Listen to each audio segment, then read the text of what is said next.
আমি ভবাতকৈও ভাল, তাৰমানে যিমানখিনি ভাবিছিলোঁ তাতকৈও বহুত ভাল ফলাফল আমি লাভ কৰিবলৈ সক্ষম হৈছোঁ। আমি যি আমাৰ আসন বুজাবুজি এটা হৈছিল মিত্ৰজোঁটৰ লগত, অসম গণ পৰিষদৰ লগত, আৰু সেই সূত্ৰে আমি অভয়াপুৰী বিধানসভাত আমি জিলা পৰিষদত আমি 3খন আসনত আমি প্ৰতিদ্বন্দ্বিতা কৰিছিলোঁ। এখনত অগপ দলে কৰিছিল, আৰু আঞ্চলিক পঞ্চায়তত আমি 12খনত প্ৰতিদ্বন্দ্বিতা কৰিছিলোঁ অভয়াপুৰী বিধানসভাত। ঠিক তেনেদৰে বঙাইগাঁও বিধানসভাত আমি এখন জিলা পৰিষদত আমি প্ৰতিদ্বন্দ্বিতা আগবঢ়াইছিলোঁ, আৰু 6খন আঞ্চলিক পঞ্চায়তৰ আসনত আমি বুজাবুজিৰে আমি প্ৰতিদ্বন্দ্বিতা আগবঢ়াইছিলোঁ। ইয়াৰে আমি বঙাইগাঁও বিধানসভাত 6খনৰ ভিতৰত আমি 5খন আসন দখল কৰিবলৈ সক্ষম হৈছোঁ আঞ্চলিক পঞ্চায়তৰ ক্ষেত্ৰত, আৰু জিলা পৰিষদত এখন আছিলে, এখন আমি সুন্দৰভাৱে জিকিছোঁ। অভয়াপুৰী বিধানসভাতো ঠিক তেনেদৰে আমি 12খন আসনৰ ভিতৰত আমি 10খন আসন লাভ কৰিছোঁ আঞ্চলিক পঞ্চায়তৰ ক্ষেত্ৰত, আৰু জিলা পৰিষদো আমি 3খন আসনতে বিপুল পৰিমাণৰ ভোটত, আমাৰ বৈদামাৰী যি জিলা পৰিষদ আছিল 11,000তকৈ ওপৰত ভোট আমি লাভ কৰি, মানে ডিফাৰেঞ্চত আমি জিকিবলৈ সক্ষম হৈছোঁ। এইখিনি আমাৰ ফলাফল। পৰৱৰ্তী সময়ত বঙাইগাঁও জিলা পৰিষদ গঠন কৰাৰ ক্ষেত্ৰত কি ধৰণৰ ভূমিকা পালন কৰিব? নিশ্চিতভাৱে যিহেতু আমাৰ এটা বুজাবুজি আছে দুয়োটা দলৰ, আৰু ইয়াত নিশ্চিতভাৱে যিহেতু জিলা পৰিষদৰ চেয়াৰমেনজনৰ কথা আছে, দুয়োটা দলৰ মাজত এটা বুজাবুজি হ'ব, আৰু ৰাজ্যিক নেতৃত্ব নিশ্চিতভাৱে কিবা নিৰ্দেশনা নিশ্চয় থাকিব তেখেতসকলৰো। গতিকে মই ভাবোঁ দুয়োটা দলৰ বুজাবুজিৰে আমি আগন্তুক দিনত যি আমাৰ জিলা পৰিষদৰ যি চেয়াৰমেনজনৰ কথা, অধ্যক্ষৰ কথা আমি আলোচনা কৰিম, আৰু সেই সূত্ৰে আমি নিশ্চিতভাৱে সমাধান সূত্ৰ ওলাই আহিম। জিলা পৰিষদত 3জনকৈ নিৰ্দলীয় প্ৰাৰ্থী জয়ী হৈছে, এতিয়া তেওঁলোকৰ ভূমিকা কি হ'ব? বিশেষকৈ মিত্ৰজোঁটৰ ক্ষেত্ৰত তেওঁলোক যদি আহিব খোজে বা যোগদান কৰিব খোজে অনাগত সময়ছোৱাত পৰিষদ গঠনৰ ক্ষেত্ৰত কেনেদৰে আগবাঢ়িব আপোনালোকে তেওঁলোকক লৈ? নিশ্চিতভাৱে আজি চাওক, আচলতে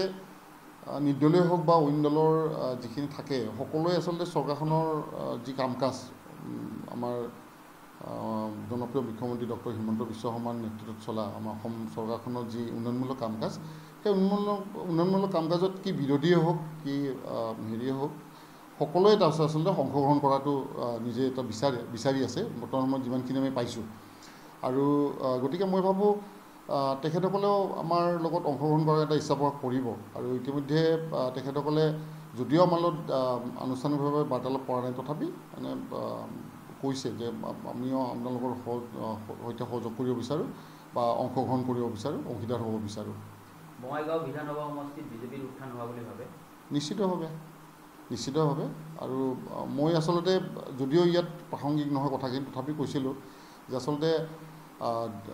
যি আঞ্চলিক যি নিৰ্বাচন থাকে, আঞ্চলিক নিৰ্বাচনসমূহত যদি আমি পৃথকভাৱে খেলোঁ, তেতিয়াহ'লে আমাৰ যি সংগঠনৰ শক্তি, সেই শক্তিখিনি আচলতে প্ৰকাশ পায়। আৰু সেইকাৰণে ময়ো বিচাৰিছিলোঁ প্ৰথমতে আপোনালোকৰ জৰিয়তে মই এটা কথা কৈছিলোঁ যে যদি আমাৰ আঞ্চলিক নিৰ্বাচনবিলাকত যদি আমাক এককভাৱে নিৰ্বাচন প্ৰতিনিধিত্ব আগবঢ়াৰ কাৰণে সুবিধা বা সুযোগ দিয়ে, তেতিয়াহ'লে আমাৰ যিখিনি শক্তি, সাংগঠনিক শক্তি, সেইখিনি আমি দেখুৱাবলৈ সক্ষম হ'ম। আৰু যি কি নহওক, যদিও আমাৰ মিত্ৰতা আছে, তথাপি আমি ভাবোঁ যে আমাৰ যিখিনি সাংগঠনিক শক্তি, সেই শক্তিখিনিৰেও কিন্তু আমি এই যি নিৰ্বাচনটো গ'ল, তাত আমাৰ যথেষ্টখিনি আমি শক্তি প্ৰকাশ পাইছে, আৰু সকলো যিমান ভাৰতীয় জনতা পাৰ্টীৰ কাৰ্যকৰ্তা আছে,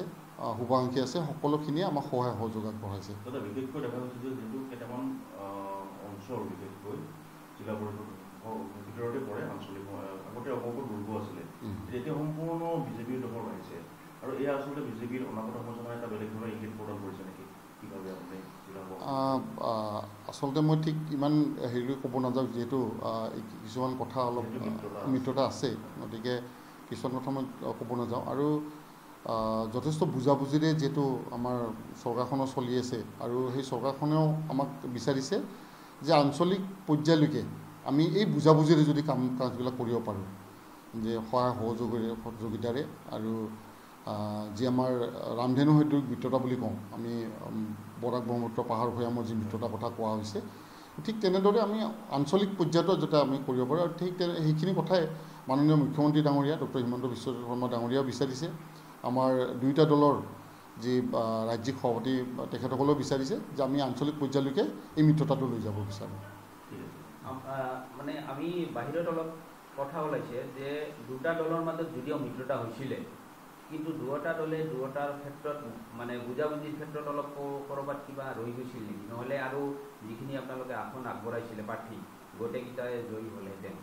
মানে ধৰক আমি দেখিবলৈ পাইছিলোঁ যে বিজেপি কেণ্ডিডেটৰ হৈ বিজেপিৰ মানুহখিনিয়ে প্ৰচাৰ চলাই গৈছে এজিপি কেণ্ডিডেটৰ হৈ মানে এজিপি কেণ্ডিডেটখিনিয়ে তেওঁলোকৰ নেতাখিনিয়ে প্ৰচাৰ চলাই গৈছে গ্ৰাছৰুট লেভেলত মিত্ৰতা নাই আচলতে তেনেকুৱা ধৰণৰ কথা নহয় এনেও আঞ্চলিক যিবিলাক নিৰ্বাচন থাকে একদম সৰু সৰু নিৰ্বাচন সৰু সৰু আপোনালোকে দেখিছে যে যি ৱাৰ্ড মেম্বাৰবিলাকৰ ক্ষেত্ৰত কৈছোঁ খণ্ড যিখিনি সদস্য ৱাৰ্ড মেম্বাৰবিলাকৰ ক্ষেত্ৰত ধৰক 800 বা 1000ৰ যি ভোট থাকে গতিকে তেনেকুৱা ক্ষেত্ৰত কি হয় যে আমাৰ ইঘৰ বা সিটো এটা পৰিয়াল কেন্দ্ৰিক তাৰমানে তাত ৰাজনীতিও চলে এটা পৰিয়ালৰ মাজতে ভাই ককাই বেলেগ বেলেগ তেনেকুৱা ধৰণৰ নিৰ্বাচন প্ৰতিযোগিতা কৰে গতিকে তেনেকুৱা ধৰণৰ অলপ বাদ বিতণ্ডা বা মতবিৰোধ থকাটো স্বাভাৱিক হৈ থাকে আঞ্চলিক নিৰ্বাচনবিলাকৰ ক্ষেত্ৰত গতিকে তাতকৈ বেছি ডাঙৰ তেনেকুৱা ধৰণৰ যে মতবিৰোধ হৈছে বা কিবা মতানৈক্য হৈছে তেনেকুৱা ধৰণৰ মই নাভাবোঁ সীমাবদ্ধ আছিল যিহেতু আৰু আমি এটা দেখিবলৈ পাইছোঁ যে ৱাৰ্ড মেম্বাৰৰ ক্ষেত্ৰত দলীয় পাৰ্টীয়ে কিন্তু এটা ৱাৰ্ডতে একে দলৰে তেওঁলোক আছিলে 2-3জন কৰি উঠিছে এতিয়া এজনে জিতিছে বাকী দুটা ধৰ হাৰিছে তেওঁলোকৰ ক্ষেত্ৰত কিবা ব্যৱস্থা বা কিবা কিয় উঠিলে কিবা আছে চাওক আচলতে এইবাৰৰ যি আমাৰ পঞ্চায়ত গাঁও পঞ্চায়তৰ যি নিৰ্বাচন আছিল বাকী আঞ্চলিক পঞ্চায়ত আৰু জিলা পৰিষদৰ বাদ দি যি পঞ্চায়ত গাঁও পঞ্চায়তৰ যি নিৰ্বাচন আছিল এই নিৰ্বাচনটো এটা আচলতে চৰকাৰৰ এটা ঐতিহাসিক সিদ্ধান্ত আছিল যে আমি এই নিৰ্বাচনটো গাঁও পঞ্চায়তৰ যি পৰ্যায়টো আছে এই পৰ্যায়টো আমি ৰাজনীতিৰ পৰা মুক্ত কৰিব বিচাৰোঁ অৰ্থাৎ সেই পৰ্যায়ত বিভিন্ন ধৰণৰ নিৰপেক্ষ তেনেকুৱা ধৰণৰ সমাজৰ প্ৰিয় ব্যক্তি সমাজখনৰ প্ৰিয় ব্যক্তি বা তেনেকুৱা ধৰণৰ যোগ্য ব্যক্তিজনে যাতে প্ৰতিদ্বন্দ্বিতা আগবঢ়াব পাৰে তাৰ কাৰণে ৰাজনীতি মুক্ত কৰাৰ কথা এটা চিন্তা কৰিছিল চৰকাৰখনে আৰু সেইকাৰণে আচলতে যিহেতু নিৰ্দলীয় হিচাপে প্ৰতিগৰাকী প্ৰাৰ্থী তাত প্ৰতিদ্বন্দ্বিতা আগবঢ়াইছিল গতিকে তাত স্বাভাৱিক কথা একাধিক এজনতকৈ বা একাধিক তাতে প্ৰাৰ্থী তাত প্ৰতিদ্বন্দ্বিতা আগবঢ়াইছিল কংগ্ৰেছ দলৰ সাংসদগৰাকী এটা কথা কৈছে যে কংগ্ৰেছ দলে পিছ যোৱাই যি বেলেগক সহায় কৰিছে বুলি কৈছে বঙাইগাঁও আচ্ছা কোনে কৈছে কথাখিনি এমপিয়ে কৈছে যে কংগ্ৰেছ দলে নিজে প্ৰচাৰ চলাব লাগিছিল বা তেখেতে নিজে প্ৰচাৰ নচলে পিছ যোৱাই যি বেলেগক সহায় কৰাৰ কাৰণে তেখেতসকলক উঠিবই লাগিছিল বুলি কৈছে কি কৰে ঠিক মই আচলতে কথাখিনি ঠিক তেনেদৰে ক'ব নাযাওঁ প্ৰতিটো ৰাজনৈতিক দলৰ নিজস্ব কিছুমান কৌশল থাকে ৰাজনৈতিক নিৰ্বাচন কৌশলে হওক বা বিভিন্ন ধৰণৰ কৌশল থাকে গতিকে প্ৰতিটো ৰাজনৈতিক দলে যি নিৰ্বাচন থাকে সেই নিৰ্বাচনৰ ক্ষেত্ৰত বিভিন্ন ধৰণৰ কৌশল ৰচনা কৰে বা কৌশল প্ৰয়োগ কৰে গতিকে কংগ্ৰেছ দলে কেনেকুৱা ধৰণৰ কৌশল প্ৰয়োগ কৰিছে মই গম নাপাওঁ কিন্তু আমি কিন্তু যিখিনি কৰিছোঁ আমি দুয়োটা দলৰ সুবিধাৰ কাৰণে বা দুয়োটা দলৰ মংগলৰ কাৰণেহে আমি আচলতে তেনেধৰণৰ কৌশল প্ৰয়োগ কৰি আমি নিৰ্বাচনত অৱতীৰ্ণ হৈছিলোঁ